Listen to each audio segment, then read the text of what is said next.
함께 말씀 살펴보도록 하겠습니다. 이사야 62장입니다. 이사야 62장 1절부터 12절까지 말씀 다 찾으신 줄 알고 제가 읽도록 하겠습니다. 내용을 잘 파악해 주시면 감사하겠습니다. 나는 시온의 의가 빛같이 예루살렘의 구원이 횃불같이 나타나도록 시온을 위하여 잠잠하지 아니하며 예루살렘을 위하여 쉬지 아니할 것인즉 이방 나라들이 내 공의를 뭇 왕이 다 내 영광을 볼 것이요 너는 여호와의 입으로 정하실 새 이름으로 일컬음이 될 것이며 너는 또 여호와의 손에 아름다운 관 내 하나님의 손에 왕관이 될 것이라. 다시는 너를 버림받은 자라 부르지 아니하며 다시는 내 땅을 황무지라 부르지 아니하고 오직 너를 헵시바라 하며 내 땅을 뷸라라 하리니 이는 여호와께서 너를 기뻐하실 것이며 내 땅이 결혼한 것처럼 될 것임이라. 마치 청년이 처녀와 결혼함 같이 내 아들들이 너를 취하겠고 신랑이 신부를 기뻐함 같이 내 하나님이 너를 기뻐하시리라. 예루살렘이여 내가 너의 성벽 위에 파수꾼을 세우고 그들로 하여금 주야로 계속 잠잠하지 않게 하였느니라. 너희 여호와로 기억하시게 하는 자들아 너희는 쉬지 말며 또 여호와께서 예루살렘을 세워 세상에서 찬송을 받게 하시기까지 그로 쉬지 못하시게 하라. 여호와께서 그 오른손 그 능력의 팔로 맹세하시되 내가 다시는 내 곡식을 내 원수들에게 양식으로 주지 아니하겠고 내가 수고하여 얻은 포도주를 이방인이 마시지 못하게 할 것인즉 오직 추수하는 자가 그것을 먹고 나 여호와를 찬송할 것이요 거둔 자가 그것을 나의 성소 뜰에서 마시리라 하셨느니라. 성문으로 나아가라 나아가라. 백성이 올 길을 닦으라. 큰 길을 수축하고 수축하라. 돌을 제하라. 만민을 위하여 기치를 들라. 여호와께서 땅끝까지 선포하시되 너희는 딸 시온에게 이르라. 보라 내 구원이 이르렀느니라. 보라 상급이 그에게 있고 보응이 그 앞에 있느니라 하셨느니라. 사람들이 너를 일컬어 거룩한 백성이라 여호와께서 구속하신 자라 하겠고 또 너를 일컬어 찾은 바 된 자요 버림받지 아니한 성읍이라 하리라. 아멘. 우리는 계속 하나님께서 약속하시는 회복의 내용을 살펴보고 있습니다. 하나님께서 택하신 백성 이스라엘을 기필코 어느 결과로 이끄실 것인가? 어떻게 회복할 것인가? 하나님께서 약속한 결국은 무엇인가를 우리에게 계속 비춰주고 있으며 이런 회복의 약속은 단지 이스라엘 백성의 삶을 넘어 모든 이방에게 예수 그리스도를 믿는 모든 택한 백성에게 그러기에 오늘날 우리에게도 나중에 마침내 이루실 하나님의 나라가 어떻게 우리에게 약속되고 있는가를 함께 믿음으로 살펴보고 있습니다. 이러한 62장의 내용을 우리가 구조를 파악하는 것이 좋은데요. 제가 1절 한번 읽어드리죠. 나는 시온의 의가 빛같이 예루살렘의 구원이 횃불같이 나타나도록 시온을 위하여 잠잠하지 아니하며 예루살렘을 위하여 쉬지 아니할 것인즉 62장 1절에 나타나는 나, 특별히 이사야 후반부에는 나를 누구로 해석하느냐에 따라 그 내용이 우리에게 다가오는 것이 굉장히 차이가 큽니다. 여기서 말하는 나는 이사야 선지자로 보는 분들도 있지만 궁극적으로는 예수 그리스도입니다. 61장에서도 기름 부음 받은 자가 예수님이었듯이 62장에서 등장하는 나, 그래서 쉬지 아니하고 끊임없이 하나님이 일하시도록 인도하는 자인 예수 그리스도로 우리가 봐야 합니다. 이러한 예수 그리스도가 시온을 위하여 잠잠하지 아니하며 예루살렘을 위하여 쉬지 아니할 것인즉 이 구절만 봐도 쉬지 아니하시고 졸지 아니하시는 주무시지 아니하시는 하나님에 대한 찬송, 시편의 찬송이 생각납니다. 하나님처럼 그렇게 일하시는 예수 그리스도, 그가 잠잠하지 아니하며 쉬지 아니하기 때문에 시온의 의가 빛같이 예루살렘의 구원이 횃불같이 나타난다고 합니다. 그러면서 2절부터 5절까지 예수 그리스도가 쉬지 아니한 그 사역의 결과가 무엇인가를 우리에게 하나씩 일러주고 있죠. 동일한 구절입니다. 6절을 한번 볼게요. 예루살렘이여 내가 너의 성벽 위에 파수꾼을 세우고 그들로 하여금 주야로 계속 잠잠하지 않게 하였느니라. 너희 여호와로 기억하시게 하는 자들아 너희는 쉬지 말며. 여기서 말하는 나, 동일하게 예수 그리스도가 이번에는 파수꾼을 세웁니다. 앞서 1절에서는 예수 그리스도가 쉬지 아니할 것이다 라고 얘기하고 있는데 6절에서는 예수 그리스도가 어떤 파수꾼을 세워서 그 파수꾼으로 하여금 주야로 낮과 밤으로 계속 잠잠하지 않게 하였답니다. 그 이유는 하나님으로 하여금 쉬지 않게 하도록, 7절에 보면 그로 쉬지 못하게 하도록 파수꾼이 밤낮으로 잠잠하지 않고 계속 일하는 겁니다. 마치 1절에서 예수 그리스도가 잠잠하지 않은 것처럼 예수 그리스도가 세운 파수꾼이 잠잠하지 않는 것, 그 이유는 하나님으로부터 쉬지 않게 하려는 목적이죠. 그렇게 쉬지 않게 하니까 어떤 결과가 나타나느냐가 8절부터 12절까지의 내용입니다. 그런데 독특하게 10절 말씀이 끼어 있습니다. 10절 말씀을 함께 읽어보도록 하겠습니다. 시작. 성문으로 나아가라, 나아가라. 백성이 올 길을 닦으라. 큰 길을 수축하고 수축하라. 돌을 제하라. 만민을 위하여 기치를 들라. 예수 그리스도가 쉬지 않고 일하시는 것, 그러한 일하심의 결과가 무엇인지를 앞서 얘기하고 있고 6절에서 예수 그리스도가 파수꾼을 세워서 잠잠하지 않게 하는 것, 그것을 통하여 하나님이 쉬지 않게 되므로 하나님의 일하심의 결과가 무엇인지를 후반부에 다 기록해 놓은 거죠. 그 가운데 10절이 끼어 있는데 이 10절은 이스라엘 백성에게 향한 말입니다. 우리의 행위를, 우리가 마땅히 걸어야 할 발을, 우리가 해야 할 일을 우리에게 촉구하고 있다는 사실입니다. 제가 10절 말씀을 다시 한번 읽어드리죠. 성문으로 나아가라, 나아가라. 백성이 올 길을 닦으라.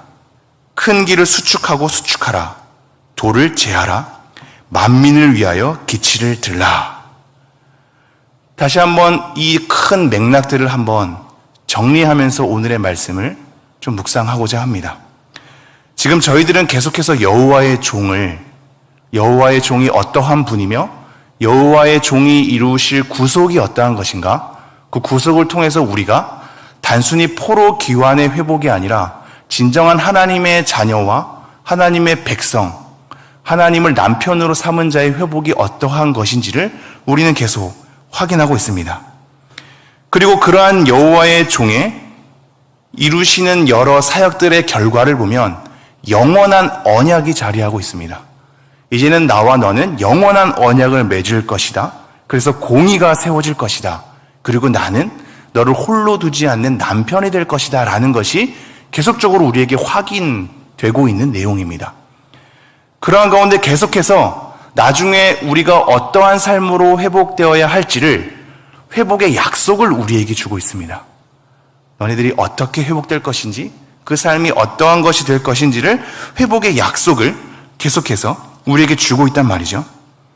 그런데 이러한 회복의 약속 속에서 하나님께서 어떠한 분인지를, 그래서 우리가 하나님을 어떻게 경외해야 하는지를 그러한 확인되는 말씀을 계속해서 주십니다. 그리고 오늘 우리가 보는 이 62장의 내용, 회복의 약속 속에서 하나님이 어떠한 일을 이루실 것인지를 우리에게 얘기하면서 특별하게 새 이름을 우리에게 줄 것을 얘기하고 있죠. 제가 2절 말씀 읽어볼까요? 이방 나라들이 내 공의를, 묻 왕이 다 내 영광을 볼 것이요 너는 여호와의 입으로 정하실 새 이름으로 일컬음이 될 것이며. 4절에는 이렇게 나와 있습니다. 이 새 이름이 연결되어 있는데요. 다시는 너를 버림받은 자라 부르지 아니하며 다시는 내 땅을 황무지라 부르지 아니하고 오직 너를 헵시바라 하며 내 땅을 뷸라라 하리니 이는 여호와께서 너를 기뻐하실 것이며 내 땅이 결혼한 것처럼 될 것임이라. 우리를 헵시바라 하며, 즉 내 기쁨이 너희에게 있다. 헵시바라 하며 내 땅을 뷸라라 하리니 너는 버림받지 않는 결혼한 여자가 될 것이다 라는 이 새 이름을 우리에게 준단 말이죠. 마찬가지로 12절에도 이렇게 나와 있습니다. 사람들이 너를 일컬어 거룩한 백성이라 여호와께서 구속하시는 자라 하겠고 또 너를 일컬어 찾은 바 된 자요 버림받지 아니한 성읍이라 하리라. 새 이름으로 일컬어지는 것에 대해서 우리에게 여러 번 그동안에 갖고 있던 우리의 존재와 상태는 계속해서 실패투성이었는데 도대체 우리에게 발견되는 의라는 것은 우리가 아무것도 찾을 수 없는 상태였는데 그래서 우리는 늘 그 실패로 하여금 버림받은 자가 될 수밖에 없는 지경이었는데 하나님께서 우리를 회복하시는 약속을 통해서 우리에게 새 이름을 주신단 말이죠. 새로운 존재로서, 새로운 신분으로서 더 이상 내가 너를 버리지 않겠다라는 것으로 하나님의 완전함으로 인도하실 것이라는 약속으로 우리에게 새 이름을 준단 말입니다. 우리는 이러한 새 이름을 통해서 야곱이 이스라엘로 또는 아브람이 아브라함으로 사레가 사라로 새 이름을 부여받은 것을 확인할 수 있으며 요한계시록을 통하여서도 우리 성도된 우리 모두가 하나님 앞에 흰옷을 입은 자로서 새 이름을 부여받을 것이라는 약속을 우리는 떠올릴 수 있게 됩니다. 새 이름은 새로운 존재로, 새로운 신분으로, 새로운 상태로 받아들여진다는 의미입니다. 우리는 이쯤에서 우리가 잘 알고 있는 유명한 시 김춘수의 꽃이라는 시가 떠올려집니다. 제가 한번 낭독해 드리지요. 내가 그의 이름을 불러주기 전에는 그는 다만 하나의 몸짓에 지나지 않았다. 내가 그의 이름을 불러주었을 때 그는 나에게로 와서 꽃이 되었다. 내가 그의 이름을 불러준 것처럼 나의 빛깔과 향기에 알맞은 누가 나의 이름을 불러다오. 그에게로 가서 나도 그의 꽃이 되고 싶다. 우리들은 모두 무엇이 되고 싶다. 너는 나에게, 나는 너에게 잊혀지지 않는 하나의 눈짓이 되고 싶다. 우리가 잘 알고 있는 김춘수의 꽃이라는 시입니다. 2015년에는 식물 갤러리, 식물의 사진을 찍어서 온라인상에서 함께 공유하며 서로 대화하는 이 갤러리 창에서 어떤 이가 자기가 기르고 있는 식물을 찍어서 도대체 이 식물의 이름이 무엇인지를 묻는 글이 있었습니다. 내가 혹시 키우고 있는 것이 잡초가 아닌가요? 라고 하면서 그 식물의 사진을 찍어서 올렸던 거죠. 그때 대학생으로 추정되는 한 명이 댓글을 이렇게 달았습니다. 당신이 기르기 시작한 이상 더 이상 그 꽃은 잡초가 아닙니다. 당신이 기르기 시작한 이상 더 이상 그 꽃은 잡초가 아닙니다. 이 댓글은 사람들로 하여금 깊은 감명을 주었고 결국 초등학교 교과서에도 실리는 댓글이 되었습니다. 하나님께서 우리를 기르시기로 할 때 우리는 더 이상 잡초가 아니죠. 이름 모를, 혹시 누군가에게 해악을 끼칠 그런 잡초가 아니란 말입니다. 우리는 어느 순간 하나님께 꽃이 됐고 새로운 존재가 됐고 새로운 신분이 되었으며 새로운 상태로 나아가고 있습니다. 오늘 우리에게 주어진 회복의 약속이 그러합니다. 새 이름을 우리에게 불러주셨고 그것은 하나님의 쉬지 않는 일하심으로 가능하게 되었다라는 것을 우리는 확인하게 됩니다. 우리가 누리는 회복의 약속의 내용에 그 중심에는 하나님의 일하심이 놓여 있습니다. 우리가 아무것도 잘하는 것이 없음을 우리는 너무 잘 알고 있습니다. 하나님의 쉬지 아니하시는 일하심에 따라 우리에게 약속하신 그 회복의 약속에 하나님께서 맹세하시고 그 맹세를 신실하게 지키심에 따라 우리에게 그러한 회복이 주어졌으며 새 이름이 주어졌고 새로운 신분과 상태가 주어졌음을 우리는 너무도 잘 알고 있습니다. 그러한 우리가 발견할 수 있는 맥락이 바로 10절인 겁니다. 제가 10절 다시 한번 읽어드리죠. 성문으로 나아가라, 나아가라. 백성이 올 길을 닦으라. 큰 길을 수축하고 수축하라. 돌을 제하라. 만민을 위하여 기치를 들라. 하나님께서 우리에게 회복의 약속을 말씀하실 때, 즉 너네들은 이렇게 회복될 것이다. 나는 너네들과 이러한 관계가 될 것이다. 더 이상 너를 버리지 않고 포기하지 않고 완성된 하나님의 나라로 이끌 것이다. 모든 이방인들이 너희들로 하여금 거룩한 백성이라 칭송할 수 있게 할 것이며, 나 하나님 여호와 하나님이 온전히 찬송받게 하는 상태, 그러한 관계로서 너희들을 회복시킬 것이다 라고 약속하고 있단 말입니다.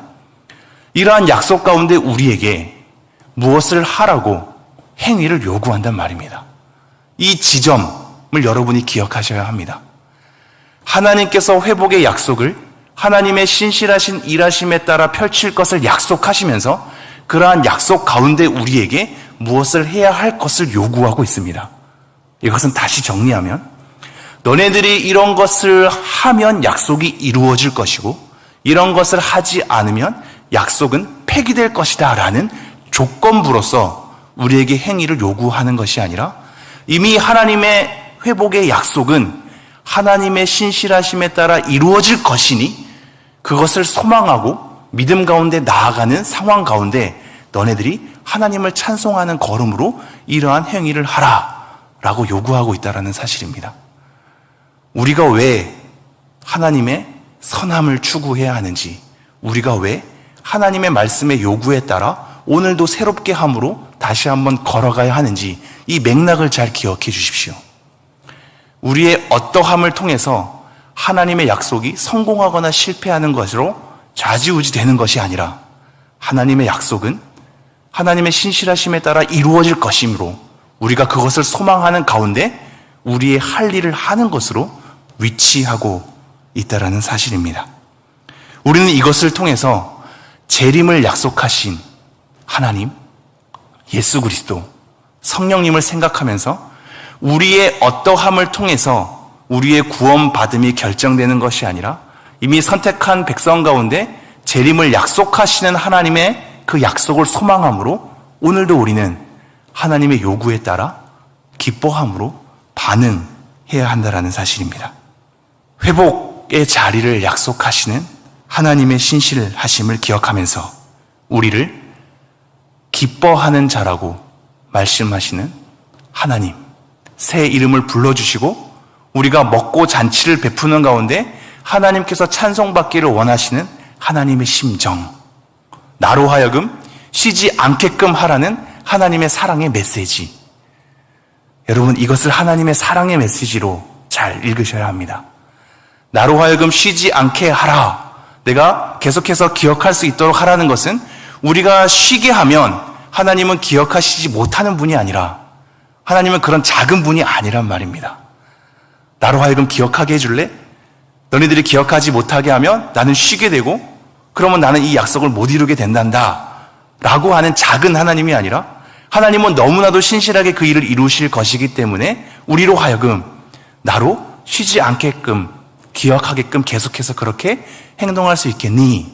나는 신실하게 그렇게 끌고 갈 사랑의 하나님이란다 라고 말씀하시는 하나님의 속삭임으로 우리가 이것을 읽어내면서 하나님을 찬미하는 걸음으로 새 이름을 약속받은 자로 오늘 하루 하나님을 기쁘시게 하는 것을 소망하는 여러분의 걸음이 되기를 간절히 축복합니다.